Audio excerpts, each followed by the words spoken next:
Salut, salut la communauté du Centre des familles monoparentales et recomposées du Québec. Un petit bad hair day aujourd'hui, excusez-moi. Vous allez me dire si vous m'entendez bien parce que j'ai les petits écouteurs sans fil de mon chat. J'espère que ça marche. Juste avant, j'étais en Zoom et ça fonctionnait. Je vous fais un live spontané aujourd'hui sur les semis, les semences au jardinage. C'est ma 5e année que je fais moi-même mes semis pour mon jardin.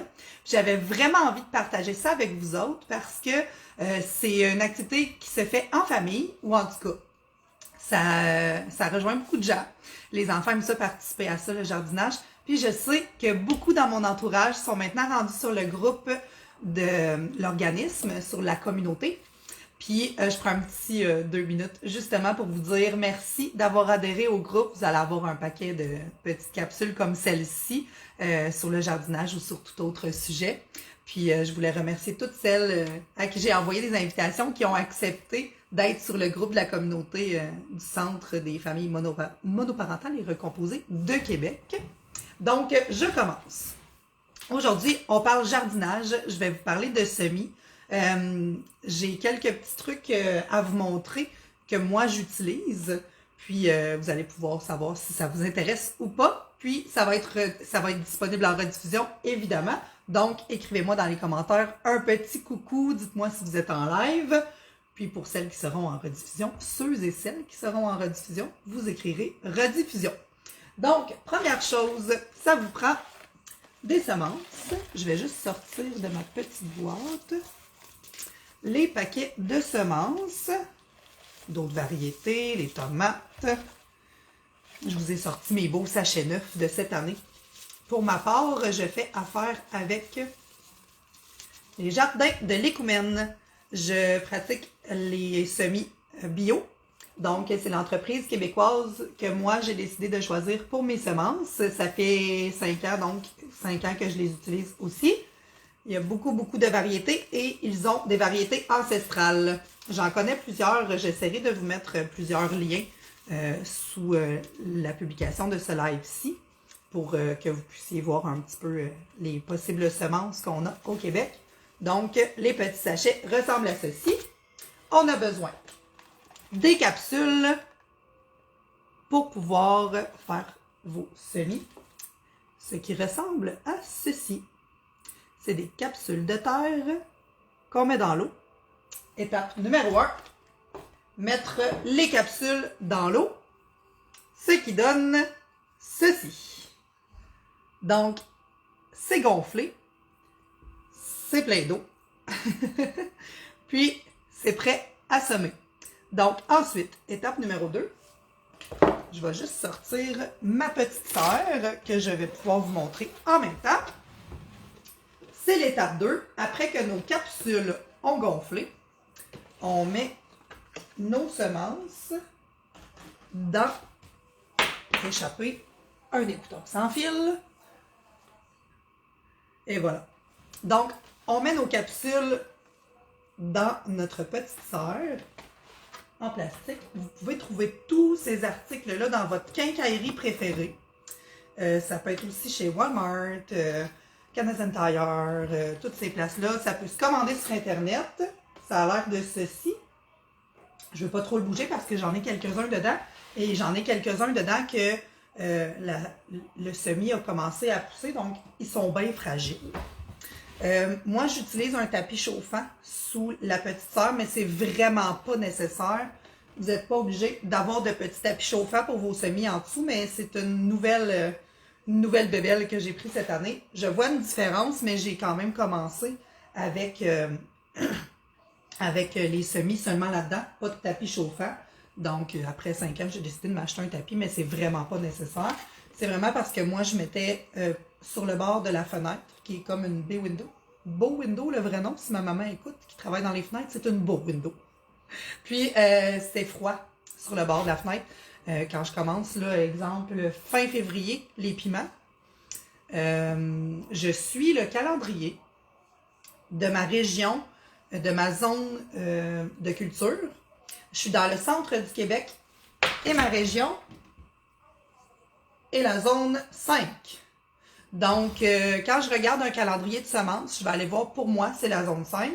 Et c'est un autre lien que je vais vous partager pour pouvoir aller trouver votre calendrier à vous. Donc, après que j'ai terminé le live, je vais vous mettre le lien pour pouvoir aller chercher le calendrier qui est de votre région. Vous allez tout pouvoir voir quand est-ce que vous devez planter quoi. Donc, présentement, j'ai planté piment, céleri, fines herbes. Ouais, c'est ça. Puis, j'ai fait gonfler des capsules parce que je dois planter présentement. On peut faire des fleurs aussi en semis. Je vais planter des fleurs en semis. Présentement, j'ai rhubarbe à faire. Rhubarbe et brocoli cette semaine. Donc, je vais pouvoir en faire un avec vous. Je vais vous montrer ce que ça a l'air. Puis, je vais baisser ma caméra pour vous montrer. Je vais prendre brocoli parce que c'est celui que j'en ferai le plus. Et c'est cet exemple-là que je vais vous montrer. Je vais descendre ma caméra comme ceci.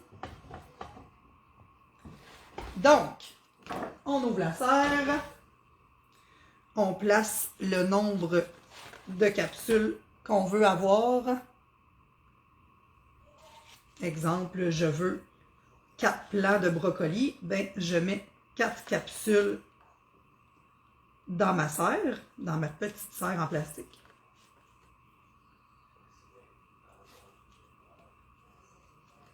Et voilà. Donc, j'en ai mis 5.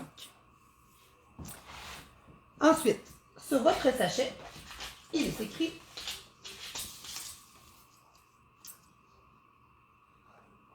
toutes les informations de quelle profondeur planter votre graine, la température, le nombre de jours que ça prend avant de voir un petit semis sortir et l'espacement entre les plants lorsque vous les mettrez au jardin. Donc, ici, on me dit 5 mm de profond pour le brocoli. J'en ai 5 à faire. 1, 2, 3, 4, 5. Les petits grains de brocoli sont assez ronds. Vous allez voir, il y a des semences beaucoup plus petites que d'autres. Donc, j'ai juste besoin de la pousser un petit peu pour qu'elle ait son 5 mm. C'est très petit, 5 mm.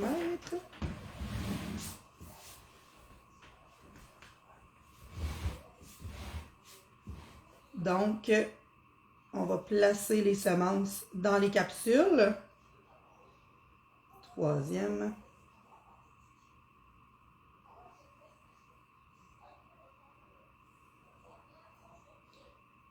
Quatrième et cinquième. Des fois, il faut ouvrir un peu les capsules parce qu'il y a un petit filet autour. Mais des fois, le petit filet est un petit peu trop rapproché. Donc, pour laisser un peu plus d'espace à votre semis quand il va vouloir sortir, juste étirer un peu le petit filet autour. Voilà. Donc, autre outil, le push-push. Je vais pouvoir en profiter pour arroser les autres qui n'ont pas été arrosés ce matin. Et on en fait toujours un petit peu plus parce que des fois, exemple, sur 5, il y en a un qui ne fonctionne pas, qui ne lève pas. Donc, c'est possible. Le push-push, c'est le fun quand il décide de marcher. Donc, on les arrose. Ce que je peux vous donner comme indice, vous devez arroser vos capsules une fois par jour environ. Moi, c'est ce que je regarde le plus. Puis, un indice de savoir quand elle est vraiment due pour être arrosée, votre capsule, c'est qu'elle va pâlir, simplement. Donc, votre terre dans vos capsules, lorsqu'elle devient plus pâle, puis qu'elle n'a pas son brun foncé, et que ça devient plus brun pâle, c'est que vous êtes dû pour l'arroser avec le push-push. Ou sinon, moi, quand je suis rendue dans le fond de mon push-push, là, on peut très bien verser dessus doucement. Il n'y a pas de danger là, de briser les semences avec votre push-push. Donc, on referme le couvert. On l'installe sur une tablette. Je vais vous montrer ce que ça donne. Je vais tourner ma caméra.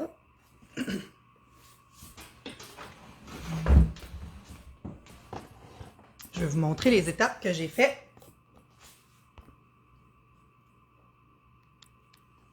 Donc, ici, on a la plus grande serre que vous pouvez aussi trouver dans toutes les quincailleries, les Walmart et compagnie. C'est vraiment pas quelque chose qui est dispendieux, là. Les petites serres comme ça, c'est moins de 100 $. Et l'étape numéro 1, c'est celle que je viens de vous montrer. Lorsque vos semis sont sortis, je vais juste essuyer mon objectif parce que j'ai l'impression. Et voilà. Donc, lorsque vos semis sont sortis, vous devez les transférer dans un bac qui ne contient pas le couvert. Donc, lorsque vos petites plantes ont envie de se pointer le bout du nez, vous voyez, là, il y en a qui ne sont vraiment pas poussées beaucoup, là. Donc, à peine sortis, qu'on les met dans un bac sans couvert. Idéalement, avoir des lumières. Là, on les verra pas super bien, mais je me suis installé 2 petites lumières de croissance, simplement parce que ces temps-ci de l'année, il n'y a pas beaucoup de lumière. Donc, étape numéro 1, on les met ici quand ils sont non sortis. Lorsque les petites semences sortent, on les envoie dans un couvert, dans un bac, pardon, pas de couvert. Puis, ces temps-ci, idéalement, ça prend des lumières de croissance parce qu'on n'a pas assez de clarté encore. C'est un nouvel achat pour moi cette année. Donc, j'ai acheté les lumières de croissance dernièrement. Je vois une très grande différence. La différence étant que votre plant va avoir une plus belle couleur avec ces lumières-là. Dans le sens que plus il est d'un vert vivifiant et non vert pâle, plus qu'il y a tout ce qu'il a besoin pour bien pousser. Puis, je crois que je vais voir une grosse différence sur la solidité de mes tiges, de mes plants, pardon. Donc, la lumière, c'est un plus. C'est la première année que je le fais. J'ai toujours eu des très beaux jardins. J'ai toujours eu des très beaux plants, des très beaux semis, même si j'avais pas cette lumière. Mais je pense qu'avec la lumière, c'est un plus. Ça va aider les plants à se fortifier. Puis, bientôt, là, je vais installer un fan, un ventilateur, excusez.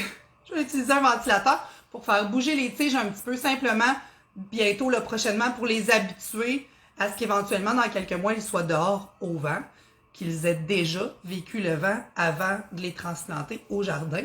Et bientôt, lorsque les étapes le permettront, je pourrais vous montrer comment je repique les semences parce qu'un coup qu'elles ont poussé dans la petite capsule, on doit les mettre, pour certaines variétés, dans un petit pot plus grand avec de la terre à jardin. Puis, ça s'appelle l'étape du repiquage. C'est pas toutes les variétés qui en ont besoin, mais je vous montrerai en live comment faire le repiquage, puis vous montrer les prochaines étapes ensuite de celles que je viens de vous montrer aujourd'hui. Si vous avez des questions, gênez-vous pas, demandez-moi-les sous ce live dans le groupe de la communauté. Ça va me faire plaisir d'y répondre. Bonne journée, bon jardinage, puis faites-le en famille, les enfants adorent ça. Bon, peut-être pas mon ado de 13 ans, mais l'écouteur, il est bien tannant. Bref, faites-le avec vos enfants. Moi, j'ai une petite fille de 6 ans qui aime beaucoup ça. Elle aime encore plus être au jardin et pouvoir en manger l'été.